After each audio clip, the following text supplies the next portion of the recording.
Hello everybody. Today I'm going to talk about the Defender, the fact that I consider it a catastrophic failure when it comes to an adventure vehicle. It turns out it's even worse than I thought, and I'll bring that to you. I'm going to talk about a new course on Overland Workshop, something very, very special that Gwyn and I have done, and that is being released this week. I'm going to talk about the Landcruiser 2.8, the four-cylinder turbo diesel in the Landcruiser 70 series. I've had some thoughts about that I recorded while I was on a short trip. I turned the camera on myself while driving my V8. I'm having a few second thoughts. I have ordered one. I will get it. But I am having a few second thoughts about it. And I also want to talk about the Grenadier. That's a very interesting vehicle. And I'm actually frustrated with Ineos, because they haven't given me one to test drive, and I don't know if they ever will. I'm Andrew St Pierre White, explorer, overlander and broadcaster with over 40 years driving 4x4s. Welcome to 4X Overland. I'm a prisoner of this hill. Many of you watching the channel are enjoying my solo trip, and thank you for all the comments. I appreciate it.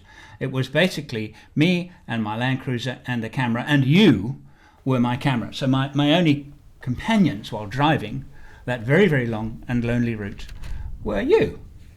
And that series is now episode 4 has been released. It is a 5-part series, so next week the 5th and final part will be released on YouTube. If you want to binge watch all of them, they are the link is in the description. They are on my video on demand, so you can download that and a lot of other work that I've done. You can binge watch it, and of course I don't ask for a lot of money for it, and it supports the channel. Alright, Defender. It's even worse than I thought. I can't actually believe this. A Land Rover technician contacted me and said, and this was actually not on YouTube, it was private message, said, Andrew, you need to understand something.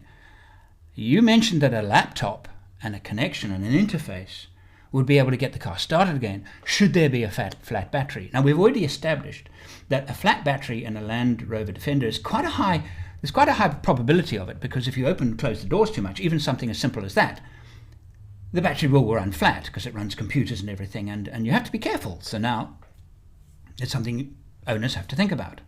So imagine now the battery goes flat and the car is a paperweight. This person who contacted me said, you're right, Andrew, it's a paperweight. So now the battery's flat and everything's turned off. You now need to connect your laptop.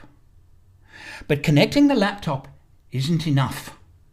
You need to connect power to the car so the car can at least turn on. So you need a separate power source to connect to the car as if you were going to start it. Then you need to connect the laptop, understand how the interface works. And here's the worst part. You need an internet connection. Otherwise you cannot do it. So now, in addition to the toolkit being laptop interface knowledge, you need something like Starlink. So the Starlink is going to need to be powered by something. So you need to carry in your Defender not just some way of restarting the car. You need something to power the Starlink so you can get an internet connection. It's getting worse every time we look at it. And then you have the chance of getting the car started. Which means, as a conclusion, the Land Rover Defender is only really fit for, and unless you're willing to take the risk, and the risk is quite high, of being utterly stranded, you need all these 3 things. He mentioned to me a situation where a Defender had broken down, flat battery, and they couldn't even tow it onto the flatbed. So they managed to get the flatbed to the car. They could, luckily. They couldn't drag it onto the back. It destroyed the tires. They literally had to drag it because the park brake had engaged. They couldn't disengage the park brake. So the wheels dragged and it wrecked the tires. It's that bad. And I cannot believe that Land Rover built this car. I honestly cannot believe. And they have the temerity and the cheek to advertise it and promote it as an adventure car. It's a city car. It's a city car that looks good. And the more I look at them, and the more I look at the ones that are decked out and dolled out, the more I like the look of them. They are not adventure cars. They are posers cars. So you want to look like you're going on an adventure, if that's the most important thing to you? Hey, Defender's a great choice, because it rides so nicely and it's so nice to drive and everything. But in terms of an adventure car, high risk, man, high risk. Those are some facts. So I had some guy talking to me about, it's just your opinion. Okay, this is my opinion. This bit here is my opinion. The Defender is a stupid car and is hopeless for adventure. That's my opinion. The rest of it about the situation with the electrics, and if it breaks down, and what you might land up with if it does break down, well, those are facts. It's not my opinion. I'm just the messenger.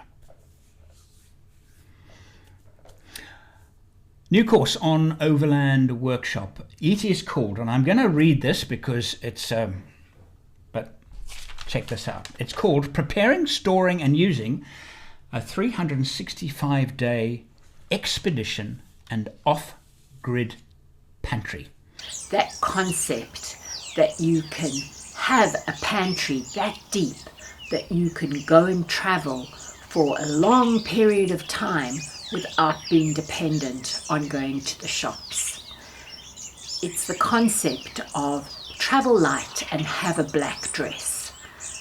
That idea that if you pack light and you have a simple black dress, you can dress that dress up, you can dress it down, you can add a scarf, you can add a chunky piece of jewelry, and each time you take that simple black dress and you make something a completely different look out of that dress. And that's the concept behind the Nomad's Pantry, to have a simple set of ingredients that you can take with you, that you can prepare at home and take with you, that are light, that don't take up a lot of space, that are still delicious and still give you interesting, diverse meals.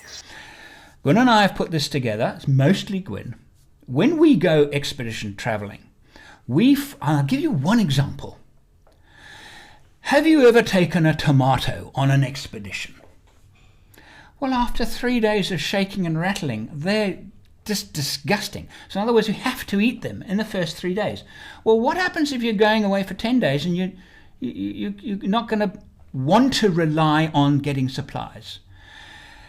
Which, if you're traveling in many places, really adventure places, and getting away from towns and cities and things, you don't want to have to rely on fresh tomatoes. You want to carry fresh tomatoes. So what do? Well, Gwyn will show you what to do. We carry jars of tomatoes. We carry onions. We carry, you name it, we carry it. We pre-store a lot of our food, which saves weight, a huge amount of space, and our fresh doesn't go rotten, because it's an amazing course, and that is now available on the overland-workshop.com. It is now available, and you can purchase it individually, or you can take out a subscription, and there are now 9 active courses on Overland Workshop. A subscription will buy all of them. That is by far the best value. And every year we've got 2 to 3 courses every year we add to our repertoire of courses. And on Overland Workshop you can learn about, for example, I did a whole lot of new material on choosing a 4-wheel drive for overlanding. And I speak about performance cars, large cars, and I actually drive and demonstrate these different types. I talk about station wagons. I'm talking about options of camping. You camp on a roof or top tent, or in the back on a separate tent. I talk about all these things that relate to the choice of a vehicle. You buy a performance vehicle, what are the penalties? If you buy a large vehicle, what are the penalties? So to help you understand what you're going to live with. A lot of people will say, oh, I want a Unimog. Great, a Unimog makes a fantastic overland truck. However, being the size it is, being the weight it is, etc., means certain things. That is what I've now done, and that course is called Choosing and Selecting a Four-Wheel Drive for Overlanding. That is just one of the 9 courses. You can learn about electrical installations, you can learn about actual operations, off-road driving techniques, you name it.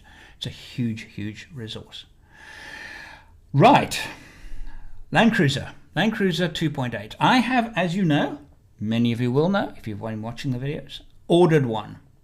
The 2.8 is the 4-cylinder turbo diesel as used in vehicles like Hilux, Hi-Ace, many vehicles. It's become kind of a staple Toyota vehicle. The reason why I ordered one is because it has an automatic gearbox. So let me run you this clip that I recorded while driving my Troopy just last week. I have ordered the 2.8 auto troop carrier, and I'm going to make a prediction on the 2.8 and how different it's going to be from the V8. And when I get it, I will then play this back to see how accurate I am. The fuel saving will be at most 1 litre per 100 kilometre, maybe 1.5 litres per 100 kilometres. That is on the open road, same configuration, doing between 100 and 110, like I drive this. So I am going to get a bit more range. Empty. When fully loaded for an expedition, then the fuel saving is going to be 0.5 litre per 100 kilometres. Not very much. Off-road, it is going to be more difficult to drive in terms of the torque comes in. Yeah, there's plenty of it, but it comes in at a higher RPM. So driving off-road is a little more difficult because you don't have that wonderful low-down grunt of the V8 when driving off-road, where you can get axles to turn at really low RPM. And the lower the RPM is when driving off-road, the more traction you will have. And so my driving style is very, I will try and drive it so that I'm actually at the lowest possible RPM that will give me the necessary torque, which means that overall it's not going to be as good off-road because it's going to be more difficult to drive. I'm not saying I don't think it'll be bad. I don't think it'll be and I don't think it'll earn itself a reputation for poor off-road performance. But the V8 is brilliant off-road. Now take dune driving. The V8 I've got now, with the tuning that I've got, is fantastic on dunes because I can set the RPM not particularly high, 1500, 1800, 1000 RPM, 2000 RPM, and I have all the power I need, and I can control it on the accelerator. Instant response. That is not going to happen with a 2.8. The 2.8, to get the same kind of response, I'm going to be having to be sitting at 2.5 to 3000 RPM, which means it's not going to be as good off-road. Towing. It's not going to be a patch on the V8 towing. Honestly, it's just not. The V8 makes a very good tow vehicle, and that is why the Landcruiser 200 is so popular amongst the grey Nomad set, so many of whom are pulling very large, very heavy vans. And the 200 is an exceptional tow car. I was chatting to Heiner, who has a 3-litre Hilux, and he's also very familiar with the 2.8 Hilux. And he was telling me the older 3-litre Hilux, which they stopped producing, if I'm correct, in 2015, was better with fuel consumption than the 2.8, the newer 2.8, especially when towing. So as a tow vehicle, the 2.8 Landcruiser is not going to be a patch on the V8. But the Autobox is going to be, I think, probably very nice on the open road.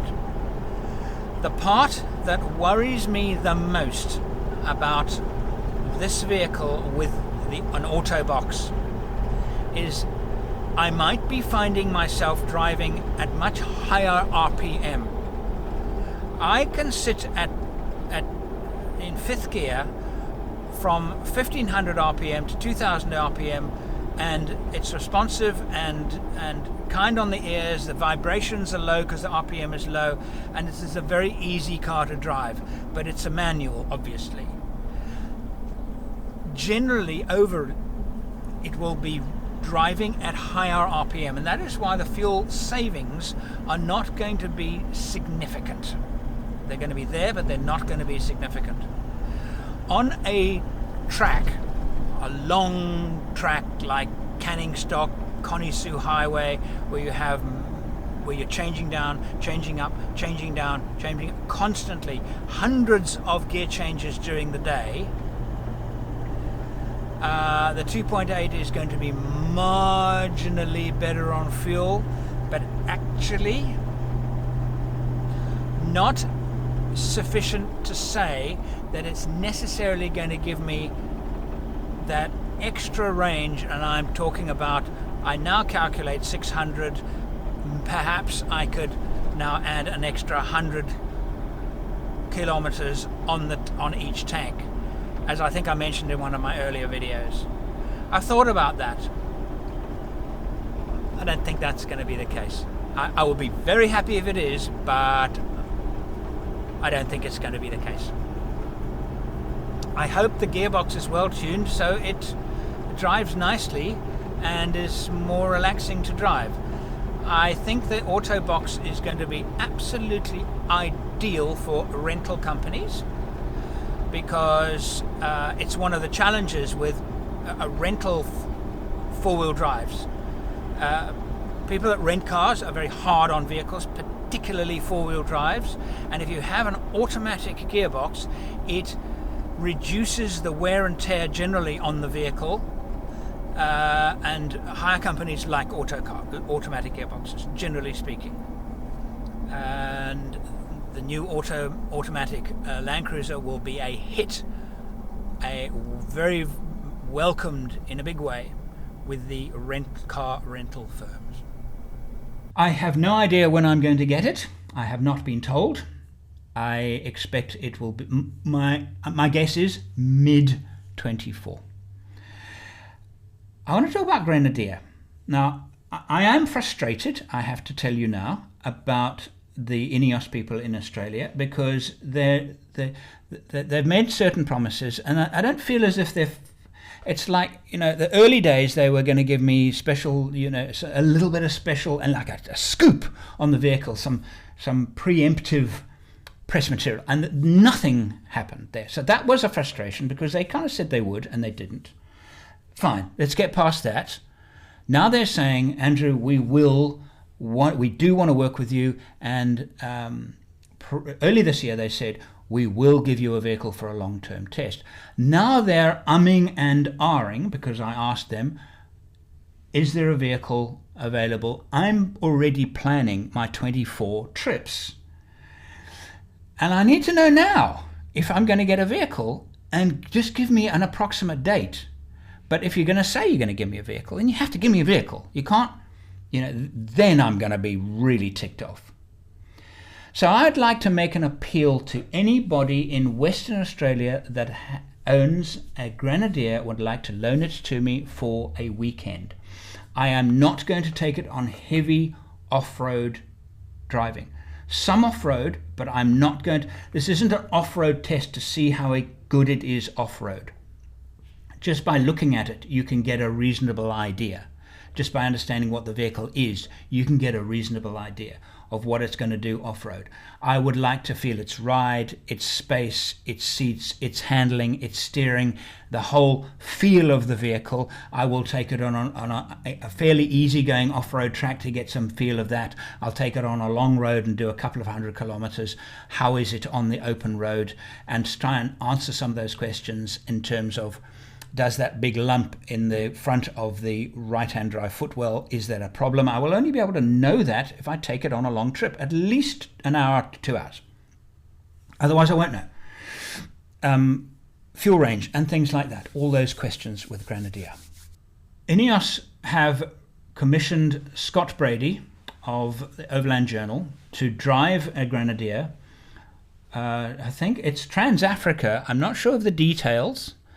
I have seen very, very few Instagram posts. I saw one that worried me. Now, they decided to give Scott the Grenadier to drive through Africa because it would be a good press news story. And great, fantastic. Scott is eminently capable of doing that trip. Plenty of experience. I have no doubt at all that for him it will be, I was going to say a walk in the park, but I think for the car, it'll be a walk in the park. For the Grenadier, the only thing that the Grenadier will struggle with on that trip is its range. He's going to have to carry a lot of fuel. And given the few pictures that I've seen of his vehicle, he's got lots and lots of jerry cans on the roof. So his biggest challenge is range. Not the car's ability to take the punishment or carry the loads. Honestly, my old flying instructor in about 1998, 1999, he's a guy by the name of Mike van Ginkel. He drove a Rolls Royce from Cape Town to London. A Rolls Royce. The roads now are far more developed. They're far more tar. And in fact, you can drive from here to London on nothing but reasonable gravel roads is the worst you're going to come up with. The challenge for Scott is not the car. The challenge for Scott is keeping himself together, passing through border posts, and no doubt he's carrying a carnet. If he's not going to be able to get into Kenya, Ethiopia, Egypt. Okay, so they've obviously got a carnet. They've obviously done the research. But there was something that I saw the other day that actually troubled me. I was a little worried about it. I saw it was an Instagram post, and it was Scott. He'd done part of the trip and then obviously left the car somewhere and had taken delivery of a Starlink. And this was a very interesting looking Starlink. It looked like it bolted to the roof or something. In other words, it could be built into a vehicle. It was flat and it was compact and it was clever. My worry is this. What are the border officials in, I don't know, Ethiopia going to say when they see it? They're going to say, what is that? No, it's the satellite thing. Why do you need satellite thing? He could be setting himself up for a whole lot of trouble. Now, I understand that he would probably want to take internet connection because then he could phone, he could send clips, he could send video over the internet, very high speed, and he could document his trip. I'm sure the way Ineos would like to see him do that. It could cause him a huge amount of trouble. Okay, Africa, when you're driving through Africa, and you're driving through these border posts, for example, if I've got a two-way receiver, I hide it. Now, I'm not worried about them seeing it and saying, what is that? But why advertise the fact that you're carrying a transmission device? Don't advertise it. It might be perfectly legal. Why advertise it? And if there are questions about that Starlink, he could be in for quite a bit of trouble. So I hope, Scott, I don't know if you're going to see this, but yeah, be careful. I'm a little surprised that maybe you think, you've got to tell the story, and that's why, I am assuming it's a paid gig, you need to do and send them the coverage, and that's part of the contract, my guess is, and that's why you're carrying it. So I do understand why you're doing it. I wonder about the wisdom of that. I'm hearing all kinds of reports about Grenadier. Most are good, and that is why I really want to get my hands on it.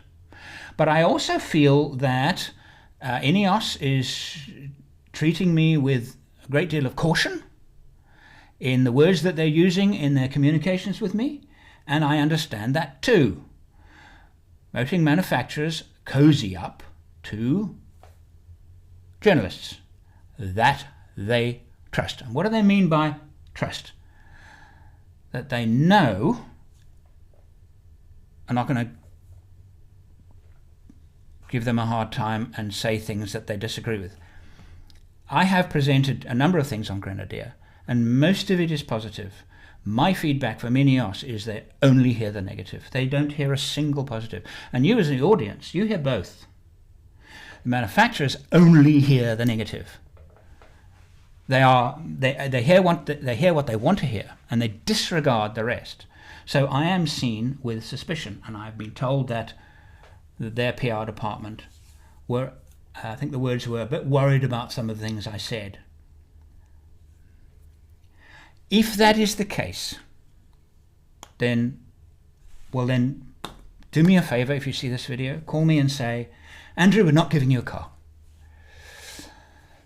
Or say, Andrew, we have faith in our car, and because we have faith in our car, we're going to give you one for a period of time to do a proper test.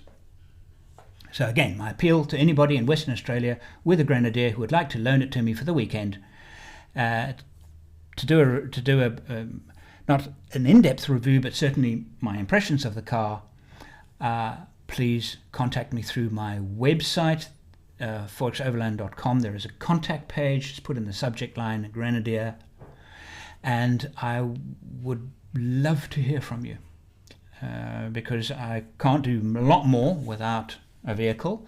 But Ineos, whether you give me one or you don't give me one, I will get one.